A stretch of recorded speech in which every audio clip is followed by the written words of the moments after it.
Good morning friends. Last class में हम लोगों ने present indefinite tense, present continuous tense, present perfect tense, present perfect continuous tense यानी overall हम लोग प्रेजेंट टेंस कंप्लीट कर चुके थे। अब हम लोग पास्ट इंडेफिनिट और जिसे सिंपल पास्ट टेंस भी कहा जाता है वो पढ़ेंगे, जानेंगे, जो कि हर कॉम्पिटिटिव एग्जाम के लिए बहुत ही इम्पोर्टेंट है। तो सबसे पहले रिकॉग्निशन यानी पहचानने का नियम क्या होता है, कैसे हम आइडेंटिफाई करेंगे कि ये पास्ट टेंस है या सिंपल पास्ट टेंस है। When a Hindi sentence last with ता था, ती थी, ते थे, आ या ए etc is called past indefinite tense.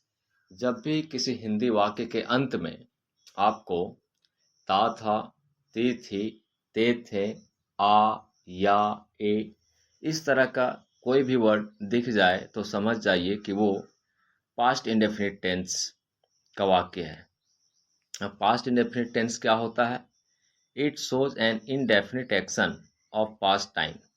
Past time का इनडेफिनिट एक्शन को शो करता है। इनडेफिनिट एक्शन मतलब क्या होता है? वैसा एक्शन जो डेफिनिट ना हो, वैसा एक्शन जो निश्चित ना हो, इनडेफिनिट हो यानी अनिश्चित हो, तो उस प्रकार के इनडेफिनिट एक्शन को शो करता है। मतलब पास्ट में कोई काम होता था, लेकिन कब होता था, क्यों होता था, कैसे होता था, इसके बारे में स्पष्ट पता ना चले तो उसे पास्ट इंडेफिनिट टेंस कहते हैं। Okay, it shows N indefinite action of past time.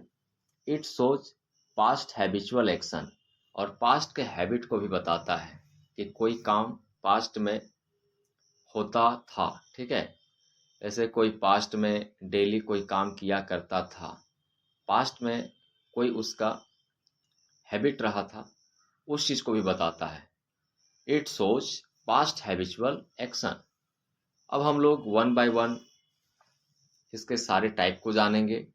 जैसे नंबर 1 अफर्मेटिव सेंटेंस, फिर negative sentence, interrogative sentence, WH word. पहला स्ट्रक्चर जानेंगे अफर्मेटिव सेंटेंस का। अफर्मेटिव सेंटेंस का स्ट्रक्चर होता है subject plus V2 plus object. V2 that means second form of the verb. Rahul played chess. Rahul हमारा subject हो गया, प्लेड प्ले का V2 हो गया और चेस ऑब्जेक्ट हो गया। तो राहुल प्लेड चेस, राहुल शतरंज खेलता था।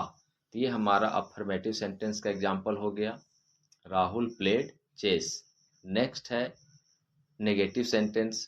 तो नेगेटिव सेंटेंस का स्ट्रक्चर होता है subject plus did not plus V1 plus object. One of the most important thing कि डू, डज, डिड के बाद हमेशा V1 का यूज किया जाता है।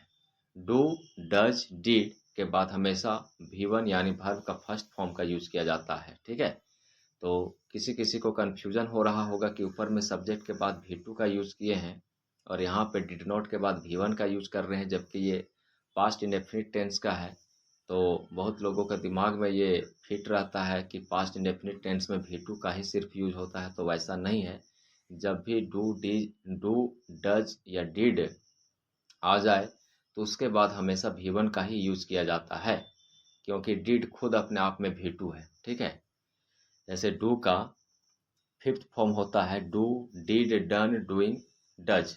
तो इसमें डिड खुद V2 है, तो दो बार V2 का हम यूज नहीं कर सकते हैं, इसलिए डिड के बाद V1 का यूज होगा। Rahul did not play chess, Rahul ने चेस नहीं खेला। ठीक है, next interrogative sentence. Interrogative sentence के बारे में ऑलरेडी हम डिस्कस कर चुके हैं कि interrogative sentence is a sentence in which we ask a question. इसमें किसी प्रकार का क्वेश्चन किया जाए उसे इंट्रोगेटिव सेंटेंस कहते हैं। पास्ट इंडेफिनिट टेंस का इंट्रोगेटिव सेंटेंस का स्ट्रक्चर होता है did plus subject plus V1 plus object plus question mark. Interrogative sentence में हम लोग सबसे पहले हेल्पिंग वर्ब का यूज करते हैं। ठीक है, तो प्रेजेंट टेंस में हेल्पिंग वर्ब यूज करने में थोड़ा कन्फ्यूजन हो रहा था, सिंगुलर प्लूरल देखना पड़ रहा था, उसके अनुसार डू या डज लगाना पड़ता था, लेकिन इसमें कोई कन्फ्यूजन नहीं है, सब में डिड ही लगेगा।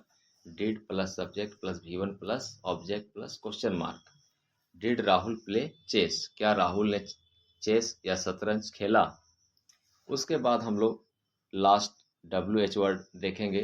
WH वर्ड का क्या WH वर्ड को डबल इंट्रोगेटिव सेंटेंस भी कहा जाता है, ये चीज़ भी ध्यान रखिएगा। तो सबसे पहले WH वर्ड का यूज करेंगे, उसके बाद did plus subject plus V1 plus object plus question mark.